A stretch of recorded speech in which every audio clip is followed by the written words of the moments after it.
As a lot of you know, I moved to Utah a couple of years ago, and it's a super dry state. I do a lot of mountain biking, hiking, and skiing, and when I do those activities in this dry of a climate, it's crucial to avoid getting dehydrated, and that's where Element comes in. What a lot of people don't realize is that healthy hydration isn't just about drinking water. It's about replacing water and electrolytes, which makes sense because you lose both water and sodium when you sweat. So both need to be replaced to prevent muscle cramps, headaches, and energy dips.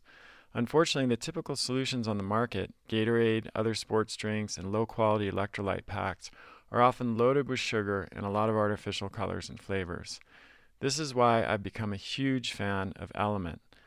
Element is a zero-sugar electrolyte solution for people who want to stay hydrated but don't want to put a lot of junk in their bodies. It comes in super convenient individual packs that you just mix into your water bottle and you're good to go. No sugar or artificial junk, just electrolytes and great taste. Element was formulated by my good friend and former research biochemist Rob Wolf to provide the optimal ratios of sodium, potassium, and magnesium for health, performance, and energy. They also did a great job with the flavors. My favorites are orange salt and watermelon salt, but they have several other great flavors that are worth trying too. I've turned most of my friends and family onto Element and they love it, so I wanted to give you the chance to try it too. For a limited time, the folks at Element are offering a free Element sample pack, which comes with 8 packets of Element, one of each flavor they sell. All you have to do is cover the cost of shipping, which is $5 for US customers and location dependent for international customers. Element has been an absolute game changer for me and so many people I know. I put one in my water bottle virtually every day and never exercise or do anything active without it. I hope you get as much benefit from it as I do. Just go to drinkelement.com/Kresser. That's DRINKLMNT.com/Kresser to claim your free Element sample pack. You only cover the cost of shipping. Again, that's drinkelement.com/Kresser. DRINKLMNT.com/Kresser. Heal at home or on the go with Higher Doses Infrared Therapy Line. Experience the powerful benefits of infrared with Higher Doses Portable Infrared Sauna Blanket and feel the difference after just one session. Infrared increases blood flow for faster recovery, better sleep, and a calmer central nervous system. For those of you who want to experience the benefits of infrared without the sweat, they also have a really cool infrared PEMF mat that comes in 2 sizes. It combines the dual technology of infrared with PEMF for an unbelievable recharging experience. PEMF stands for Pulsed Electromagnetic Field, and it works by sending electromagnetic waves through your body at different frequencies to help promote your body's own recovery process. You'll feel relaxed, regrounded, and rebalanced. Whether you deal with chronic pain, work out frequently, or just need a moment to relax, lying on their mats even a couple minutes a day will help ease your mind and body from the inside out. Get your own infrared sauna blanket or infrared PEMF mat at higherdose.com today and use my exclusive promo code Kresser75 at checkout to save $75. That's higherdose.com and the exclusive promo code is Kresser75. Or just go to higherdose.com/Chris to get your 75 off today. I have one of these mats, the PEMF mat, and I love it. I use it every day. Actually, my whole family uses it, including my dog. And it's one of those few truly game-changing technologies that has really dramatically improved my health and well-being. So I hope you enjoy it as much as I have. Hey everybody, Chris Kresser here. Welcome to another episode of Revolution Health Radio. This week I'm really excited to welcome Dr. Terry Wahls back on the show. For those of you who don't know Dr. Wahls, she is a functional medicine practitioner and a clinical professor of medicine at the University of Iowa, where she conducts clinical trials. In 2018, she was awarded the Institute for Functional Medicine's Linus Pauling Award for her contributions in research, clinical care, and patient advocacy. Dr. Wahls has multiple sclerosis, and through her own research and investigation into diet, came up with a protocol that allowed her to make an incredible recovery from secondary progressive MS, where she was confined to a tilt recline wheelchair for 4 years. So she restored her health using diet and lifestyle program, which is now known as the Wahls Protocol, which led to her going from being in a tilt recline wheelchair to riding almost 20 miles on her bike and walking. It's really quite an inspiring and amazing story. And I've talked to Dr. Wahls before on the show about the Wahls Protocol, but I wanted to have her back because she has just published a new study that indicates pretty remarkable improvements with the Wahls Protocol for multiple sclerosis. Now, even though Terry's focus is MS and the studies she's doing are specifically about MS, I have found as a clinician that the Wahls Protocol can be really transformative for autoimmune disease in general. And that's because I think the underlying mechanisms for autoimmune disease are similar, regardless of what the condition is or the ultimate manifestation of that body attacking itself ends up being, whether it's thyroid, Hashimoto's, or the joints, rheumatoid arthritis, or the gut, ulcerative colitis, or Crohn's disease. That underlying process of autoimmunity is the same. So this show and Terry's protocol are relevant to anybody with autoimmunity or immune dysregulation, not just folks with MS. So we're going to talk a little bit about Terry's story and background on the Wahls Protocol for those of you that are not familiar with it. And then we'll review some of the research that has already been done, which is really groundbreaking. And then this most recent study that showed incredible effects for the Wahls Protocol, and some of the new research that Dr. Wahls is working on that I'm personally really excited about. So I really enjoyed this episode. I hope you do as well. And I bring you Dr. Terry Wahls. Terry, it's such a pleasure to have you back on the show. I've really been looking forward to this. Oh, great. Thanks so much for having me. So I think most of my listeners know who you are and have probably heard you before on this podcast and others. But for those who are newer, can you just talk a little bit about your story? Like, how did you come to this moment in time? And, maybe a brief synopsis, and then we'll dive into the research. So I'm going to take you right back 20 years ago. Out walking with my wife, a half mile from home, my left leg grows weak, dragging it, I hobble home. The neurologist says, Terry, this could be bad or really, really bad. Oh. 3 weeks later, I hear multiple sclerosis. Being a professor of medicine, I'm like, okay, I'll treat my disease as aggressively as possible. 3 years later, I hear tilt recline wheelchair. I take Novantrin infusions, Tysabri infusions, nothing helps. I'm too weak to sit up at my desk. The trigeminal neuralgia that I've had getting worse for 27 years is continuing to get worse. By 2007, I can't sit up. My trigeminal neuralgia is much more severe, but I've been reading the basic science. I've discovered ancestral health. I've discovered functional medicine. I discover electrical stimulation of muscles. I integrate all of that stuff and begin implementing that. It's astounding. My pain stops. My mental clarity improves. My physical therapist says, Terry, you're getting stronger. And 3 months later, I'm sitting up at my desk. I am beginning to walk with a cane, then without a cane. And then I'm able to bike around the block. My kids are crying. My wife is crying. I'm crying. And then 3 months later, I do an 18.5 mile bike ride. Once again, everyone's crying. My kids are crying. My wife's crying. I'm crying. And this really changes how I think about disease and health. It changes the way I practice medicine, and it will change the focus of my research. And now I'm on this mission to let the world know that, diet and lifestyle have a really big impact. Right.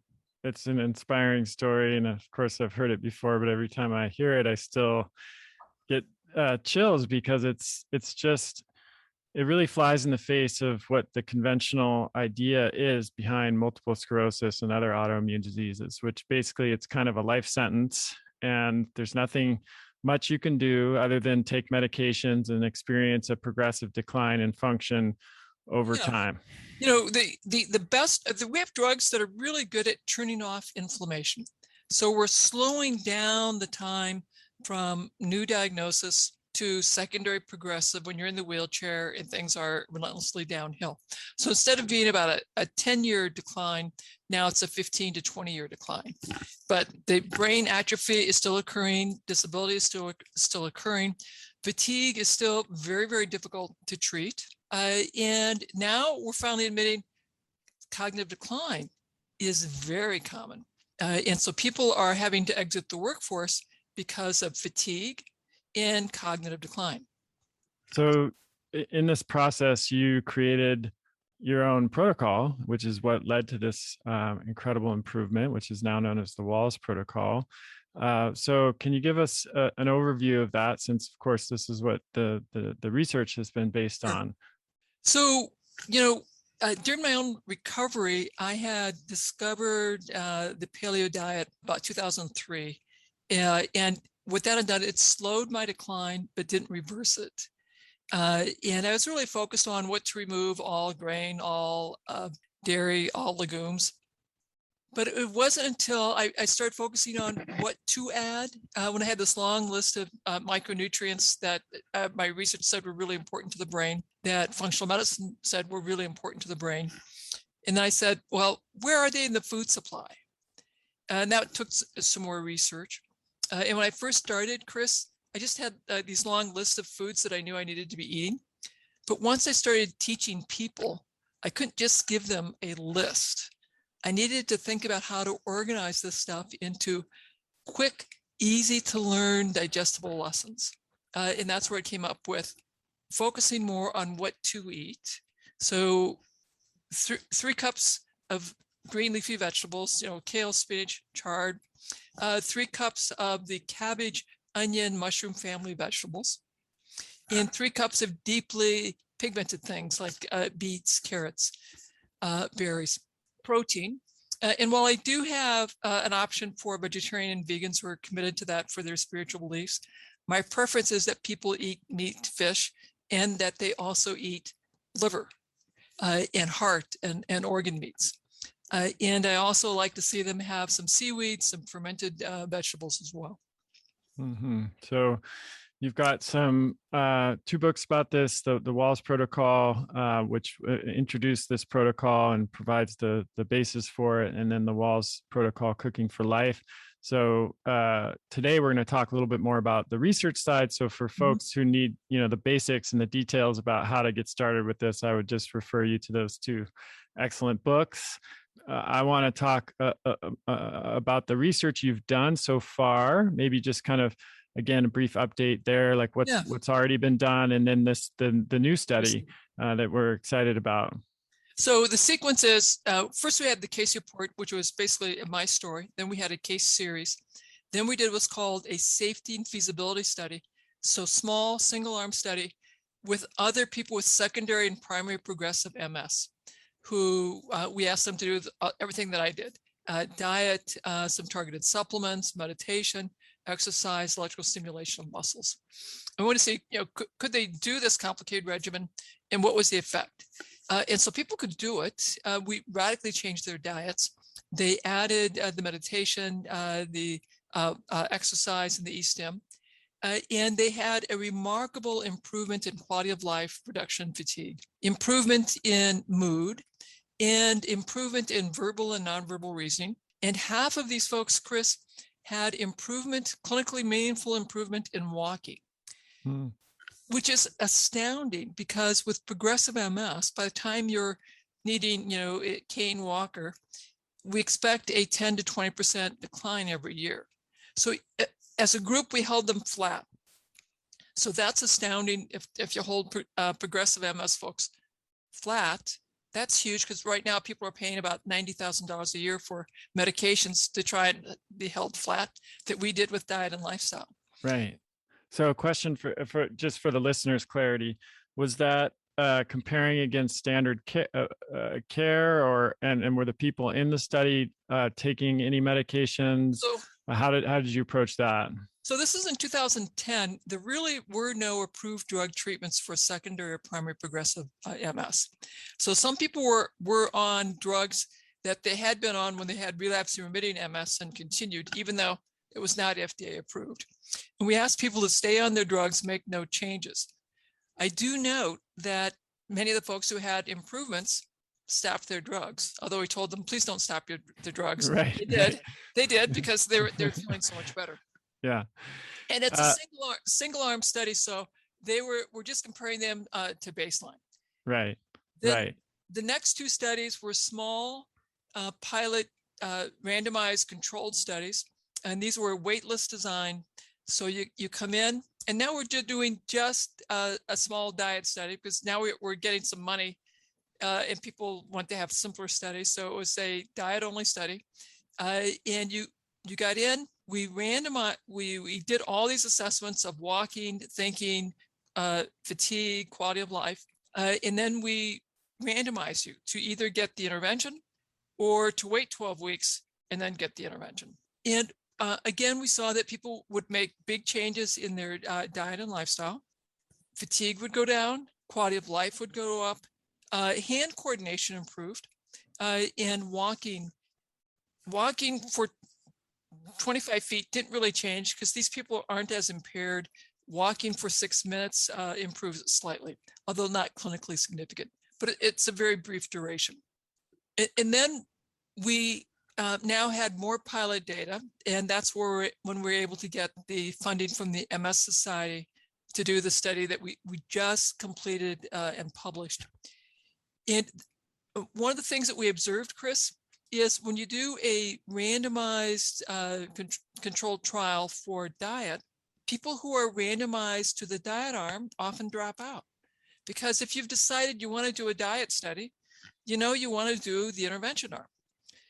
Therefore, when we proposed this study to the MS Society, we proposed a design that had an observation period, and then and you measure the patient-reported outcomes, the clinical outcomes at the beginning of the observation period, the end of the observation period. Then you repeat all the assessments and randomize them at that point. Then we train them either on the low saturated fat Swank diet or on the Wahls diet, and give them some support while they're learning, these new recipes, new ways of thinking, cooking, preparing their food, and then bring them back in 12 weeks, repeat all the measurements. Then with less support, have them continue again for another 12 weeks and bring them in again. So we have 4 measurements, 2 without any interventions and 2 with interventions. And we saw that if you eat the standard American diet, fatigue does not improve, quality of life does not improve, walking endurance, that is how far you can walk in 6 minutes, does not change. Then we randomized them, and we had randomization tables to be sure that people were equally fatigued in the 2 groups. So both groups were statistically and clinically identical. Our primary outcome was, would the fatigue severity scale score, which is a measure of fatigue, improve, that is, to have less fatigue, statistically and clinically do better for the Wahls group than the Swank group at 12 weeks. Our secondary measures were a more sophisticated fatigue scale called the Modified Fatigue Impact Scale, and the patient-reported outcomes on quality of life, physical health, mental health, and walking endurance at 12 weeks and everything at 24 weeks. What we saw was that the Swank and Wahls diet both had reduced fatigue at the fatigue severity scale score at 12 weeks. Swank, slightly greater reductions than Wahls, statistically and clinically not significantly different. Now, it is interesting to note, and probably not surprising, that as you went on to 24 weeks, the fatigue reductions continued to further improve. And now Wahls had more fatigue reduction than Swank, although again, statistically and clinically not different. However, if we look at the quality of life measure, the mental health, physical health quality of life, the Wahls group was significantly clinically and statistically greater improvements than the Swank at 12 weeks, and even more so at 24 weeks. That difference, the clinical significance is 5 points. And the Wahls group had either 14 or 17 points for mental health and physical health. And the Swank group did not have significant change for mental health at 12, although they did get it finally at 24 weeks. And they had improvement in physical health at 12 and 24 weeks. That was clinically significant, not as great as what the Wahls group had. The walking endurance did not change much at 12 weeks for either group. And I should also note, Chris, that we had put actigraphs on people, so we had step counting. We knew how active they were, but we had also told them, don't add exercise. This is a diet study. We don't want you to add any new exercise programs. And so they didn't. So we're not surprised that walking did not change at 12 weeks.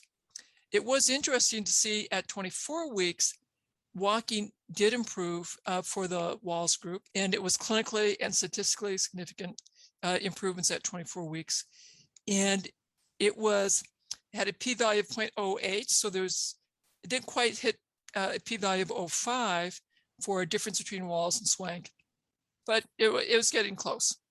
So the Swank diet, just so for people who are not familiar, is basically a low-fat, no red meat, skinless poultry, low-fat dairy, whole grain Correct. type of diet, correct? Like almost kind of like the circa 1985, 1990, American 1995 American Heart Association diet. Yeah. Okay.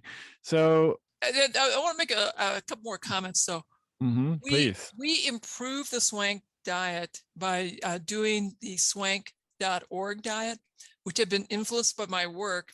And so they were now saying, in addition to having less than 15 grams of saturated fat, we want you to have 4 servings of vegetables. So we told them, please have 4 servings of vegetables. So people did increase their vegetable intake. We also said, have 4 servings of whole grains. So they increased their fiber. And they have, chicken breast, turkey breast, and white fish for their protein sources. And very, very little fat overall. Were there any qualitative differences or subjective differences in terms of people feelings about the diets? Actually, this was pretty interesting. Swank is the first guy, first neurologist said diet matters. And he said that in the 1960s. The 1980s, he wrote his book, I think it was in 85, The Swank Diet. And he was the only one saying diet matters. And on the patients he followed, 250, he lost about half of them. He had 144 he followed for 50 years. And the people who stayed with him, those who stayed on his diet were more likely to still be walking, still working, and had lower all-cause mortality. So interesting stuff. I think by telling them more vegetables, more whole grains, we improve the quality of his diet. And the Swank org people certainly improved on his diet, which is great. But since his diet was the only diet available until my book came out in 2014, and the people who wanted to do diet, he had a big following. And when people came to enroll in our study, you had to be willing to be randomized to either one. So we had an equal number of folks who said, well, I don't want the Wahls diet. I only want Swank. So they refused to be randomized. We had an equal number saying, I don't want the Swank diet. I just want the Wahls diet. So actually, I felt pretty good about that there was an equal level of enthusiasm for the 2 diets. Yeah. I think part of the message here too, and I often bring this up, is it really depends like what the starting place was. If someone is going from a standard American diet, a highly processed, refined food, lots of flour, sugar, etc., and they move to the Swank diet or the American Heart diet or even a vegetarian or vegan diet for some period of time, they're often going to improve just from what they're removing from their diet and what they're adding. Absolutely. My bias is they'll probably get more benefit from something like the Wahls protocol over time. And I think some of this recent research, bears that out. But I think a lot of people get confused when they see like that someone improves with a vegan or vegetarian diet or a Swank diet. It's obvious to me why that would happen if they're coming from a standard American diet. Oh, absolutely. We have another project we're doing right now, which is a meta-analysis of all the diet studies. And so when we had that paper out, Chris, I'll call you so we Yeah. can talk about that, because that will be a very interesting discussion of this observation. Is okay, so we have a lot of diet studies out there. What's the effect size of the various interventions, and which interventions are most helpful? And very few people who do diet studies have dietitians on the team. And so they often don't ask the question of, what was the diet like beforehand? What is the diet like now? How did the nutrient intake change? And so we have the 17 or maybe 43 vitamins, minerals, essential fats that we've said we have to have in the diet, but there are hundreds of compounds that we now measure in our dietary software. And there are 50,000, maybe 200,000 known dietary compounds that interact with our physiology.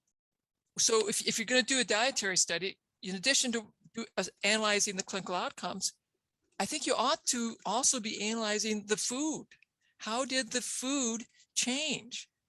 And how did all those dietary chemicals change?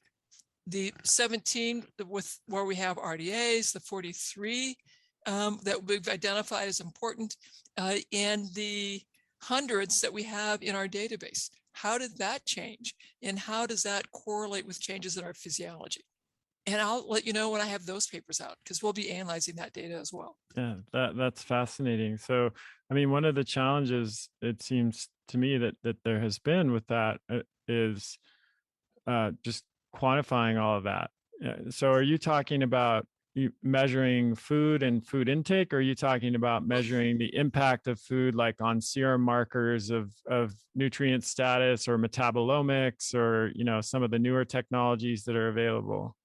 So the vast majority of folks doing dietary research just measure some clinical outcomes, and they might have clinical outcomes, patient-reported outcomes. They don't bother with anything nutritionally.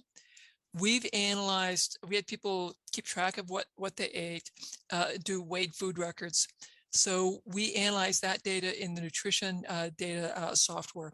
So we have a paper that's coming out now that just looks at those 17 key nutritional elements.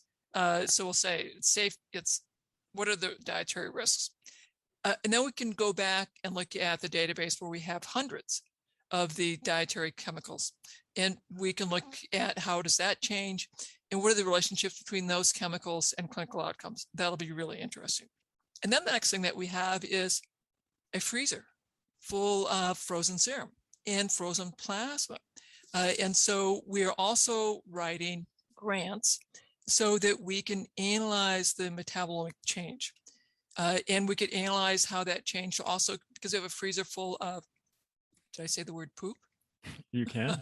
Yeah, we talk about poop all the time on this podcast. So we have a freezer of poop as well. So how did the poop change? Yeah, fascinating. Yeah, that's I'm excited about that, because with all the new sequencing technologies, metabolomics, and we know from a lot of great research now that there's so much more than just the essential compounds. And you mentioned the kind of levels of the 17 essential, then the next layer out and the next layer out from there. And there's so much going on there that I think we're just scratching the surface on in terms of our understanding of it. And I'm excited to see how artificial intelligence and other things that are happening will help us to make sense of all this in the future. Yeah, it's really, I think about this in terms of, I have my genetic information, I have my epigenetics, then I have all the food and all the microbiome and my all of the compounds I've been exposed to, and all the biological interactions with all of that. And of course, that's hugely big data to analyze. So you need bioinformatics people to help you make sense of all of that. Yeah. So you mentioned earlier that you have a process for helping people to adopt the diet in the study protocols, because obviously this is a really big change for a lot of folks, especially if they're coming from a standard American diet. It's not often as simple as just saying, hey, here's the handout, that describes the diet. Good luck with that. See you in, see you in a few weeks. So what are you, I know you have the Wahls behavior change protocol. What are you layering in there? Well, knowing is not the same as doing. And so we acknowledge that people have to have a reason to want to do this work, and that it is going to be work to create these new habits, extinguish old habits, and learn new things. So we go through a process of the inspiration, the hope. So my story and our case reports are part of that, and teaching the mechanisms by which some of these things can work. So we teach that during the intake. And then we also ask, what do you want your health for? Why do you want to be doing this? And so when things get a little difficult, what would keep you inspired? And a very telling question that we have is there something or someone that you care so deeply about? If they were in a house that was beginning to be on fire, that you would run into the house to save without thinking, and tell us who that is or what that is. And now, can we relate your decision to work on being part of this study to being more effective with that person? And if we can create that relationship in their mind, then they're going to be much more interested and willing to do this work. Yeah, I love that. It's right out. We talk a lot about motivational interviewing and finding the motivation for change in our health coach training program, and that's so many years now of research show how crucial that is for people actually being able to stick with it. Another question that I get a lot as a practitioner is, where are the practitioners? That like, because there's I often have a long wait list, and we can't see as many people as we would like to. And I like you, I have a practitioner training program. We've trained almost 600 people now from 22 countries, and that's great, but it's still a drop in the bucket, right? So I know you're working on this. Yeah. Like, where are the how can people find someone? If there's a lot. Your books are so great, and so I know a lot of people are out there doing the Wahls Protocol on their own. And then Well, there's also a group of people who want that extra help. So what can they do? so we have a couple of options. One is that we've created consumer course, the Autoimmune Intervention Mastery Course. And so that's online. We have people accessing that from all over the globe. And then to help people be more effective going through that, several times a year, I run the coaching program where I am once a week answering their questions and talking through that. So they get 7 weeks of those coaching calls. That's been really helpful. And then for people who want a more intimate, really small group conversation, then we have the Radical Health Upgrade. And again, a couple times a year, I'll take a handful of people through that, and that's a 12-week program. And we have created a online virtual training for practitioners that, again, series of online modules and lessons. And they have virtual interactions via Zoom, as we are now. And for my practitioners, we have monthly support calls where people can submit questions. We discuss cases, and we have guests, lecturers come talk to them. I'm thinking, Chris, I should have you come talk to my practitioners. They would certainly love that as well. And yeah, I'd be happy if you have to have something similar. I'd be happy to chat with your people as well. And then you have this event coming up, right? Amplify. So I think that's in mid-October. And it's 16th. A virtual event. So tell us a little bit about that. Well, so I'll give a couple of talks, a really great talk I have on neurodegeneration, neuroinflammation. And then I'm going to give people a update on the ACTRIMS research presentations on MS. Then we'll have a really wonderful talk from Ken Charlin on ALS, Dale Bredesen on Alzheimer's cognitive decline. Garrett Saltpeter is going to talk about electrical stimulation and neuromuscular reeducation, and how his program has been able to really help people reconnect their brain and their muscles, even though they may have really severe progressive MS. He has some amazing stories. Because, I had a profound level of disability that electrostimulation of muscles was a huge impact in my recovery. So I'm very excited that we'll have Garrett there talking about how to use that e-stim to accelerate recovery. Great. And that's for practitioners and health professionals, right? That event, Yes, the yes, Amplify? yes, absolutely. Okay. Just want to clarify that. Well, awesome, Terry. It's always so fun to talk to you and hear about what you're up to. You're a force of nature. All the various things that you're doing to move this forward and really, I think, provide hope to people Yeah, who have this diagnosis. That's what it's really about, right? Like giving, there's a light at the end of the tunnel now. Whereas I think before it was there wasn't as much to be hopeful for. So I it I was very think that's an grim. amazing gift that you Yeah. provide people. So You know, thank you. in 2007, the future that was staring at me, Chris, was bedridden, demented, intractable pain from my trigeminal neuralgia. And yeah, I'm just so grateful that, I can bike, I can hike. When I used to be able to travel, like everyone else, travel the world, inspire others, let them know that we can reverse really significant disabilities with functional medicine, ancestral health, and some of these aggressive rehab techniques. And I've made it my mission to make it possible for the public to access these concepts and for clinicians who want to learn these concepts so we can train them as well. Cool. Yeah, I'm excited about that because I've already seen the impact of this just with so many, the rising rates of autoimmune disease in general. And I'm so glad to be able to refer people to this. We actually just did we're in progress right now. I did a 7-week workshop on healing autoimmune disease naturally with functional medicine. And of course, the Wahls Protocol was one Yes. of the dietary approaches we included in there. So I'm happy to be able to share it and pass it on, and because it's such a great approach, and I've had so many of my own patients that we've recommended it to that have done so well on it. So thank you again for doing all the work that you do and sharing this with us, and definitely would love to have you back when you have that systemic review on all of the diet studies. Would be fascinating. Yeah, that'll be a very interesting conversation. All right, Terry. So we've talked about some of the resources you've got. Where's the best place for someone to kind of find out about all of this stuff? So if you go to terrywahls.com, Terry, Wahls, WAHLS.com. There you can find the consumer courses. You can find the practitioner courses.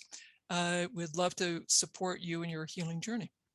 Great. Well, I miss seeing you at the in-person conferences we don't have anymore at this point. So hopefully we can that will become a thing again, and we'll see each other at some point at one of That will those. be wonderful. All right. Take care, Terry. Thanks again. Thank you, everyone, for listening. Please send your questions to chriskresser.com/podcast question. We'll talk to you next time. That's the end of this episode of Revolution Health Radio. If you appreciate the show and want to help me create a healthier and happier world, please head over to iTunes and leave us a review. They really do make a difference.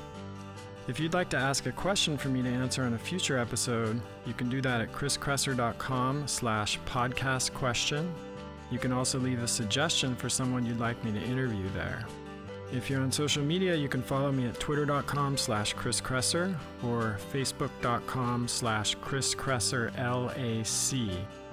I post a lot of articles and research that I do throughout the week there that never makes it to the blog or podcast, so it's a great way to stay abreast of the latest developments.